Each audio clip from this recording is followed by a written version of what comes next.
My friends, today I want to talk to you about something we all encounter, failure. It's a word that carries weight, that stings when it brushes against our pride. But I want you to know this. Failure is not final. It is not fatal.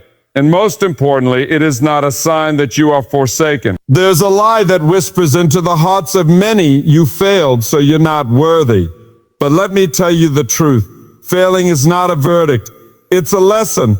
It is a classroom in which some of life's most powerful truths are taught. Every stumble can become a step forward if only you refuse to stay down. You see, the most successful people in history didn't arrive at the mountaintop without climbing through valleys of disappointment. They weren't born victorious. They became victorious through hardship. They fell. They cried. They got knocked down again and again, but each time they got up. And when they got up, they were stronger than before. Maybe you failed in your business. Maybe you've made mistakes in your relationships. Maybe your dreams feel shattered. But hear this, God doesn't throw away the broken pieces of your life. He reshapes them. He uses them. In your weakness, His strength is made perfect. What you call failure, God can use as fuel for your future. It's time to shift our mindset. It's time to fail forward. That means every time you fall, you purpose. You rise with resolve, and you move forward with faith. Don't let the fear of failure paralyze you. Let the lessons from failure propel you. Because every great story of success is first a story of resilience, of redemption, of rising again. So go ahead, dare greatly. Try boldly. And if you fall, fall forward, because the God who called you is not finished with you yet. He is the author of your story, and He writes beauty from brokenness. Keep moving, keep believing, and keep failing forward. Failure is not the end. It is often the beginning of true growth.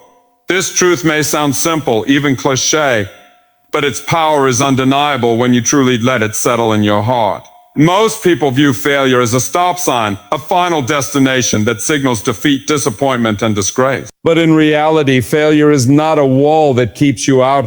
It is a doorway that leads to greater wisdom, deeper understanding, and a more resilient spirit. The problem lies not in the failure itself, but in how we perceive it and respond. If we view failure as a personal flaw or a dead end, we rob ourselves of its hidden potential. But if we embrace it as part of the process, we unlock one of the most powerful forces for growth known to mankind. Think for a moment about the first time a child tries to walk. They stumble, fall, bump into things, and cry. Yet they try again and again and again. Why? Because something deep inside them knows that walking is possible, even if they haven't succeeded yet. They don't see their failure as permanent, they see it as part of the process. Now imagine if a child gave up after falling once. We would never walk. The world would be full of people who quit before their legs found balance. But that's not how we grow. From the very beginning of life, failure is woven into our learning. It is a tool, not a punishment. It is a teacher, not a tyrant. Every setback you face holds a lesson, sometimes a painful one, but always a powerful one. When you fail, you are being given an opportunity to pause, reflect, and adjust. You are being invited to examine what didn't work, to build new strategies, to fine-tune your character, and to strengthen your resolve. Failure strips away arrogance. It humbles you. And in that humility, you find clarity. You begin to ask better questions. You begin to see what really matters. You begin to grow. Some of the world's most influential figures, entrepreneurs, leaders, artists, and visionaries, and carry with them stories of failure so intense that they could have been the end of their journeys, but they weren't. Those moments became turning points, not because the failure was easy to bear, but because they chose not to stop. They chose to learn. They chose to believe that this wasn't the end, but rather the start of something greater. Thomas Edison failed thousands of times before he successfully invented the light bulb. He once said, I have not failed. I've found 10,000 ways that won't work. That kind of mindset turns failure into fuel. It turns mistakes into momentum. What if we could all carry that same attitude? What if we saw our missteps not as evidence that we're not good enough, but as signs that we're getting closer to a breakthrough? Growth rarely comes from ease. Comfort doesn't demand transformation. It is in the struggle and the wrestling and the refining fire of failure that we become who we were meant to be. Muscles only grow through resistance. Diamonds are only formed under pressure. And character, real, unshakable character, is only forged through adversity. There's also something deeply spiritual about failure. It reveals the limits of our control. It shows us that we are not invincible, that we are human, that we need guidance beyond ourselves. In those moments of falling short, many people come face to face with their need for grace, for hope, and for something greater than their own strength. Failure has a way of opening the heart to wisdom. It softens us. It brings us to our knees, not in defeat, but in surrender, where true growth begins. Not growth built on pride, but growth rooted in humility. Not success built on image, but strength built on truth.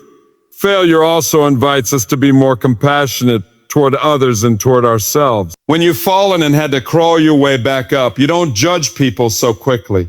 You become more patient, more understanding, more supportive. You know what it's like to be in the valley. So when you see someone else down there, you're more likely to reach out a hand than to point a finger. That too is growth. That too is progress. And perhaps the most beautiful part is this. Growth through failure lasts. It sticks. It roots itself deep within your soul. Success that comes too quickly can be shallow. It can make you careless. But success that comes after failure, that is success built on a foundation of perseverance, courage, and earned wisdom. That's the kind of success that transforms not just what you do, but who you are. So when you fail, and you will, don't let it define you. Don't let it stop you. Let it refine you. Let it break what needs to be broken and rebuild what needs to be stronger. Let it teach you, guide you, and prepare you. Because failure is not the end. It is often the beginning of true growth. And the journey that lies beyond it is worth every stone. God uses brokenness to build strength and wisdom. This is a truth that often feels uncomfortable at first, yet it carries within it a deep and lasting hope. In a world that idolizes perfection and strength, brokenness seems like weakness. We're taught to hide our flaws, to mask our pain, to pretend we have it all together.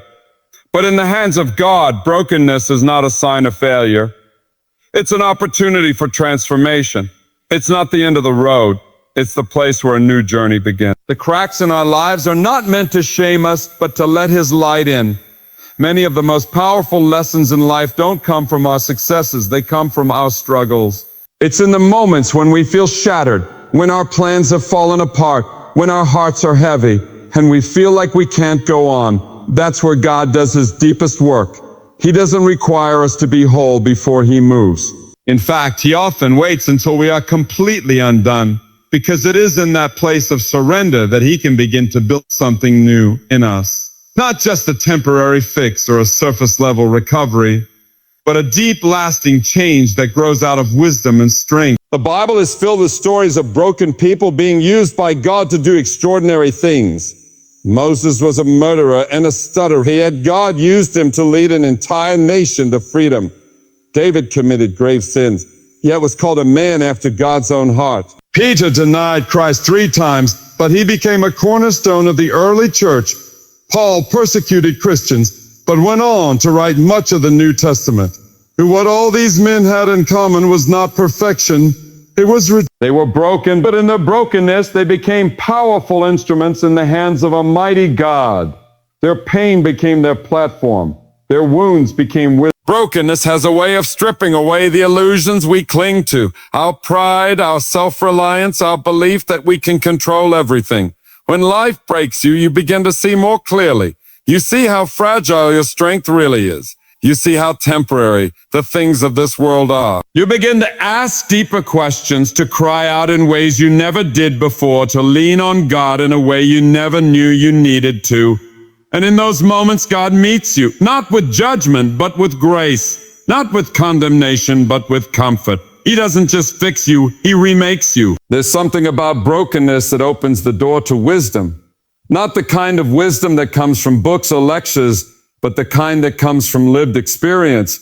The kind that says, I've been through the fire and I came out refined. When you've walked through grief, betrayal, loss, or failure, begin to understand things you never understood before. You become more patient. You listen more. You speak with empathy. You love deeper.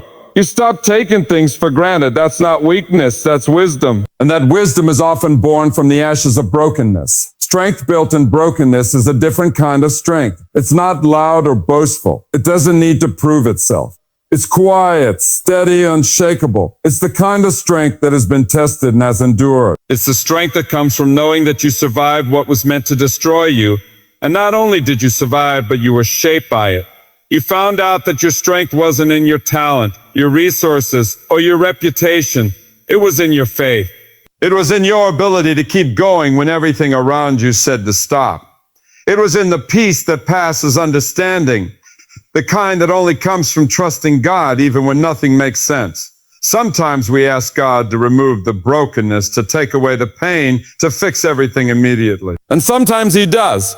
But more often He walks with us through the brokenness. He doesn't always change the situation, but He always uses it. He changes us. He deepens us. He prepares us for things we couldn't handle before. He reveals a strength we didn't know we had because it wasn't really ours. It was His working in us. If you are in a season of brokenness right now, know this. You are not alone and you are not forgotten. You are in the hands of a God who sees the end from the beginning, who specializes in taking shattered lives and turning them into testimonies of grace. You may feel like your life is falling apart, but in God's hands, it's actually falling into place. He is not done with you. In fact, He's just getting started. He's using your brokenness not to punish you, but to prepare you for deeper wisdom, for greater compassion, for unshakable strength. He is building something in you that will last far beyond this moment. So don't despise your brokenness. Don't rush through it or hide from it. Let God use it. Let Him speak to you through it. Because the very thing you think disqualifies you may be the very thing that equips you.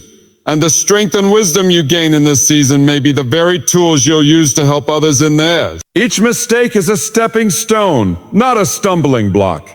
This idea challenges the way most of us have been conditioned to see failure. You respect the process, and that perspective not only makes you more grateful, it makes you more resilient.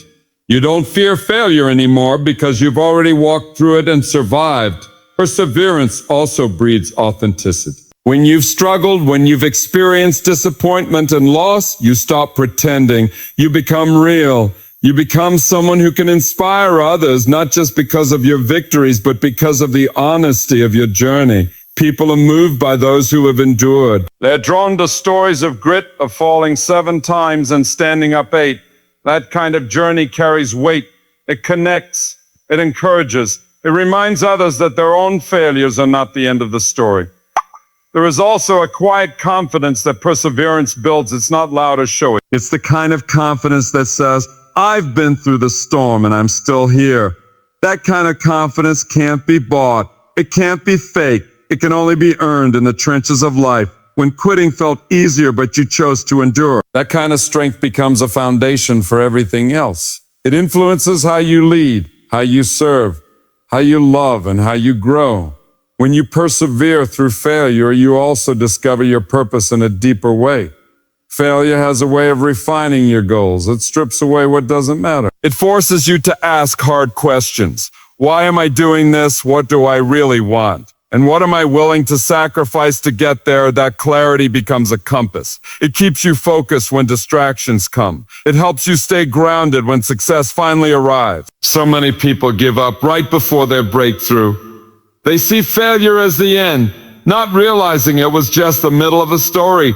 They walk away from the very process that was shaping them for the success they wanted. But the ones who hold on, who dig deep, who believe in something greater than their current circumstances, those are the ones who rise, not quickly, not easily, but sure. And when they rise with strength that won't fade, with wisdom that can't be shaken, and with a story that will inspire others for generations.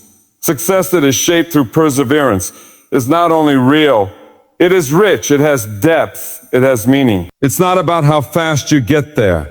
It's about how faithfully you walk through the fire to become someone worthy of the victory.